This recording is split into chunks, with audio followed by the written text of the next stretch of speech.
Hello everyone, welcome back to my YouTube channel जय श्री राम। इस चैनल पे हम लोग हॉरर एक्टिविटीज़ से रिलेटेड वीडियोस बनाते हैं ताकि लोगों को हॉरर एक्टिविटीज़ को लेकर अवेयर कर सकें। आज की कहानी हमारे साथ में शेयर करी राम सिंह ने, जो कि हमारे सब्सक्राइबर है। राम सिंह बताते हैं कि कैसे साइकिल पे जाते हुए उनके साथ में एक हादसा होता है।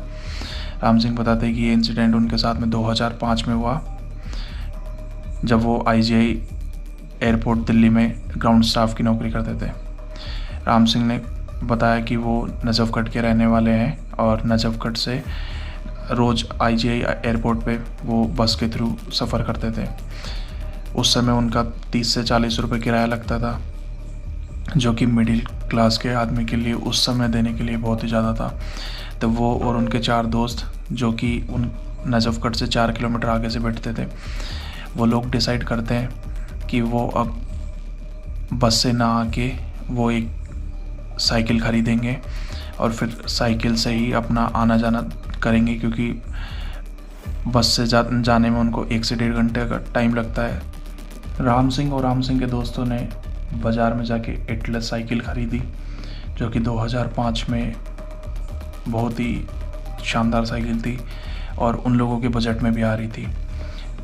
और अब राम सिंह और राम सिंह के जो 4 दोस्त थे, वो अपने कम्यूट के लिए बस की जगह साइकिल का यूज़ करते थे। और 10-15 दिन उन्होंने वो साइकिल से आना जाना करा, बट 10-15 दिन के बाद में सडनली राम सिंह ने साइकिल से आना बंद कर दिया। तो उनके बच्चों ने और उनकी वाइफ ने पूछा राम सिंह से, बट राम सिंह ने इस चीज़ को टाल दिया। कुछ दिनों के बाद में राम सिंह की बहन के बेटे की शादी थी, तो राम सिंह की बहन राम सिंह के घर पे ना आके राम सिंह के गांव आती है, जहाँ पे राम सिंह के जो भाई और दादा और वो सारी फैमिली इकट्ठी होती है। तो जब भी बहन के घर में शादी होती है तो वो अपने भाई के घर में गुड़ की भेली और वो सब लेके आती है और वो कुछ दिनों के लिए अपने भाई के घर में रहती है।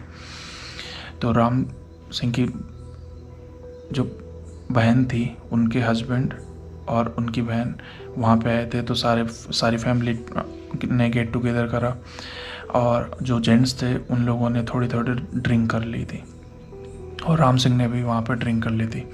तभी जो उनकी बहन के हस्बैंड थे वो राम सिंह से पूछते हैं कि राम सिंह जी, तुम आप पहले साइकिल से जाते थे, बट अब अचानक साइकिल से जाना बंद क्यों कर दिया?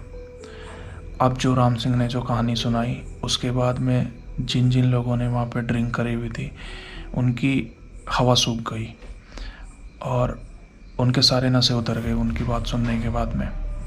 तो राम सिंह पहले झिझकते हैं, बट बाद में उसके बाद में बताते हैं कि पहले वो और उनके 4 दोस्त वो साइकिल से आना जाना करते थे। एक दिन राम सिंह और राम सिंह के दोस्त को ऑफिस में ज़्यादा काम था, तो वो लोग ऑफिस में रुक जाते हैं और 11:30 पौने 12 के लगभग अपना काम फिनिश करके वो लोग अपने घर की तरफ निकलते हैं। तो जैसे ही वो लोग बिजवासन रेलवे स्टेशन के पास में पहुंचते हैं, वहाँ से उनको लेफ़्ट लेना था। बिजवासन फाटक क्रॉस करके उनको लेफ़्ट लेना था। तो वो लोग वहाँ पे 10-15 मिनट के लिए रुकते हैं और आपस में बात करने लग जाते हैं। तो जैसे ही राम सिंह उस मोड़ की तरफ देखता है, तो राम सिंह को दिखता है कि एक 7-8 फीट की शेडोज़ को दिख रही है, जिसकी आंखें बहुत चमक रही है। इस चीज़ को देख के राम सिंह डर जाता है। तो राम सिंह अपने दोस्त को बोलता है कि भाई यार देखना, वो उधर उस मोड़ पे तेरे को दिख रहा है। बट उसका दोस्त बोलता है कि नहीं, मेरे को तो कोई भी कुछ भी नहीं दिख रहा। तो इस चीज़ को राम सिंह समझ तो जाता है, बट राम सिंह का दोस्त बोलता है अरे यार कोई चोर वोर होंगे, तो जाने दे। बट राम सिंह उधर वापस देखता है तो राम सिंह को वैसे की वैसे शेडो दिखती है। अब राम सिंह अपने दोस्त को बोलता है कि ऐसा कर, अपन लोग आगे चलते हैं और आगे जाके देखते हैं। तो राम सिंह का जो दोस्त था वो लेफ़्ट लेके वहाँ से आगे तक चला जाता है देखने के लिए, और राम सिंह उस मोड़ पे खड़ा हो जाता है। तभी राम सिंह के कंधे पे किसी का हाथ आता है और राम सिंह बिल्कुल घबरा जाता है। और राम सिंह जैसे ही पीछे मुड़ के ऐसे देखता है और वो देखता है कि जो आदमी उसको दिख रहा था, ब्लैक शेडो जिसकी आंखें चमक रही थी, वो सेम हूबहू वहीं पे आदमी खड़ा है और वो उसका हाथ खींच रहा है। इस चीज़ को देखने के बाद में राम सिंह बहुत तेज़ चिल्लाता है और घबरा जाता है, और वो अपनी साइकिल को वहीं पे फेंक के और भागता है चिल्लाते हुए। तभी उसका दोस्त सामने से भागता हुआ आता है और वो बोलता है कि जो आदमी मैं अभी बता रहा था वो आदमी मेरे को कंधे पे हाथ रख के अभी यहाँ पे दिखा है। तब फिर भी उसका दोस्त यही बोलता है, अरे चोर वोर होंगे, ठीक है, यहाँ पे मोड़ पे लोगों को लूटने के लिए रहते हैं। तो बट राम सिंह उसको बोलता है कि नहीं नहीं, मैंने जो देखा है ये कुछ और ही था, ठीक है। बट राम सिंह का दोस्त ये बोलता है कि अभी हम लोग इस लाइन में जा रहे थे, अभी हम लोग ये लाइन चेंज करके दूसरे लाइन में चलेंगे साइकिल लेके। वो लोग अपने साइकिल लेते हैं और दूसरी लाइन में साइकिल चलाते हुए अपने घर की तरफ निकलते हैं। और तब भी राम सिंह का दोस्त राम सिंह को ये बोल रहा था कि भाई और कुछ भी नहीं है, तू बिना मतलब फालतू का दिमाग मत लगा, वैसे भी आज हम लोग उन्हें ऑफिस में ज़्यादा काम कर लिया तो तुझे ऐसा एहसास हो रहा होगा, ठीक है, और वो और कोई नहीं है, वहाँ कोई चोर वोर होंगे जो तुझे दिखे होंगे। इसके बाद में राम सिंह का दोस्त अपने घर पहुंचता है और वहाँ से राम सिंह अपने घर पहुंच जाता है। अब राम सिंह का मन तो नहीं था वापस से साइकिल पे आने का, बट फिर राम सिंह ये सोचता है कि अगर मैं नहीं जाऊँगा तो मेरे जो बाकी 3 दोस्त हैं वो मेरा मजाक बनाएंगे कि यार कि कैसी सी बातें बना रहा है और साइकिल से आना नहीं चाहता, इस वजह से ये फालतू की बातें बना रहा है।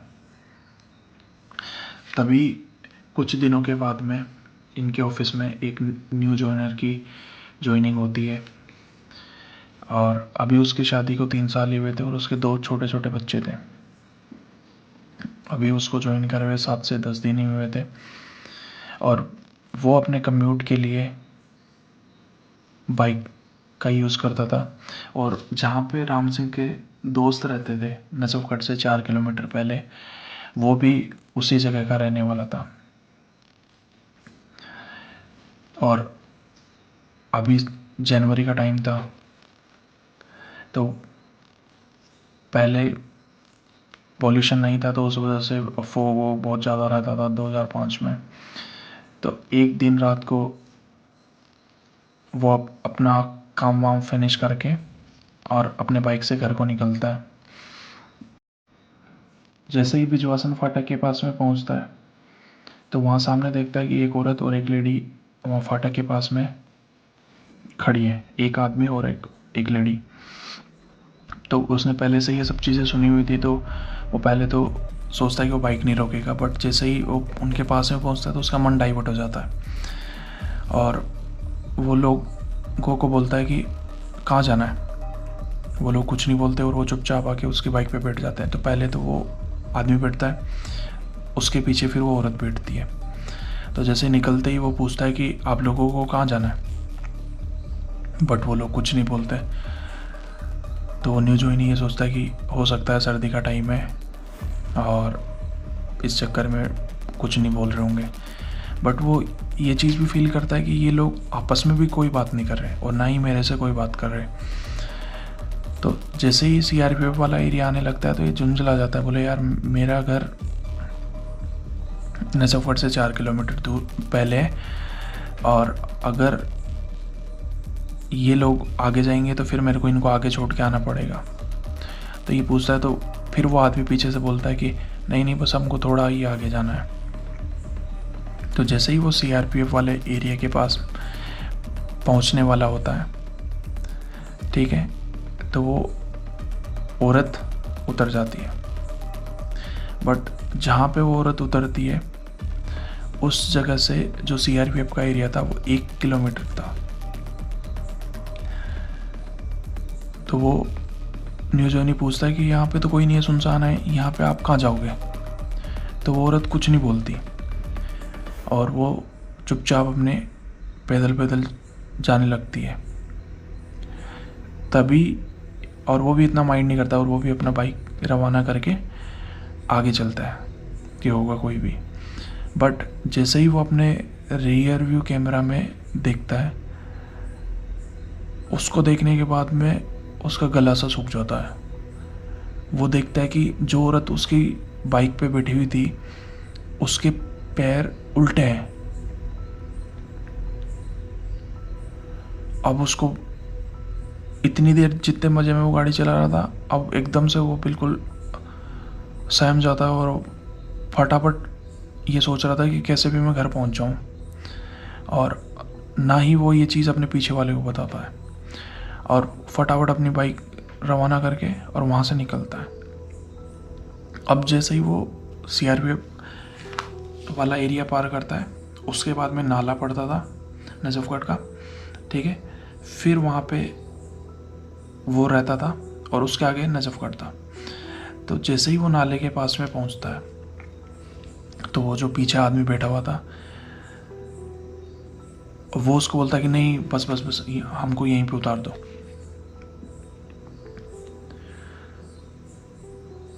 तो वो उसको वहीं पे उतार देता है और वो आदमी चुपचाप जाने लगता है। बट पता नहीं उसके दिमाग में क्या आया उस न्यू ज्वाइनिंग के, और वो उसको बोलता है भैया इधर आओ। वो आदमी उसके पास में आता है, बोलता है भैया आपने उस औरत के साथ में कुछ अजीब सा फील करा था, क्योंकि आप तो वहाँ रेलवे फाटक पे भी वो आपके साथ में ही थी और बाइक पे भी आप अपने साथ में आई है, तो आपने कुछ अजीब सा फील करा? तो उसने बोला कि नहीं मैंने तो कोई अजीब सा फील नहीं करा। उसके बाद बोला कोई अजीब सा फील नहीं करा भैया आपने? बोला नहीं। क्या आपने उसके पैर देखे थे भैया? बोले कि मैंने तो नहीं देखे। बोले भैया उस औरत के पैर उल्टे थे। अब वो आदमी उसकी तरफ से 3-4 सेकंड के लिए ऐसे देखता है और फिर हंसता है।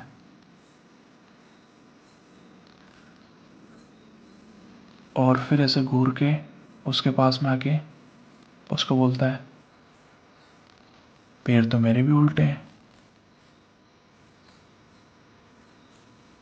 और ये सुनने के बाद में वो न्यू ज्वाइनी इतना भयंकर सहम जाता है और वहीं पे वो बेहोश हो जाता है।